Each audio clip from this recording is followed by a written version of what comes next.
Hey everyone, here we are again for another Fred Astaire musical, this time the 1943 movie The Sky's the Limit, also starring Joan Leslie and Robert Benchley. Now, in this movie, set during the Second World War, Fred Astaire plays Fred Atwell, a flying tiger on leave for 10 days. Now, finding himself stuck going on a personal tour due to the success of his squadron, he decides to sneak off and have some fun instead. Going incognito as Fred Burton, he comes to New York, where he meets Joan Mannion, Joan Leslie, a photographer for Eyeful magazine, who wants to do more than just fluff photos of celebrities at the clubs.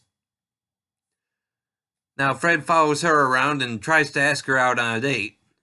At first, she resists him, but she slowly warms up to him. While out working at the canteen for servicemen, Fred runs into some of his squadron, whom he tries to convince not to tell who he is. Running into them reminds him that his leave is nearly over and of what he has to return to, so Fred decides to try helping Joan's boss, who also has feelings for Joan.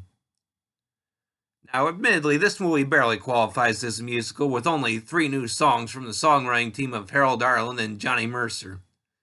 Now, these songs include My Shining Hour, A Lot in Common with You, and One for My Baby, and one more for the road. Now, the song My Shining Hour is first sung in a nightclub and is later used as background music for a romantic duet between Fred and Joan. A Lot in Common with You is a performance from Fred and Joan at the servicemen's canteen, where she works sometimes. One for My Baby, however, is the highlight of the movie. It's Fred's tap solo and is considered one of his best solo routines. It's done in a bar as he is smarting over the loss of Joan and ends up smashing a lot of drinking glasses in the bar's mirror before paying the bar owner and leaving. Now, the movie itself was intended as a bit of a departure for Fred. Up to this point, critics complained that he was more or less playing the same type of character, and he attempted to change that. Obviously, he is a bit of a stalker for the first part of the movie, which I admit may bother some people, but I'd like to think he makes up for it in the second half, when he is reminded of the war he has to go back to and tries to help Joan's boss out. But personally, I believe that this to be a wonderful movie, and one I do recommend if you have the chance to see it.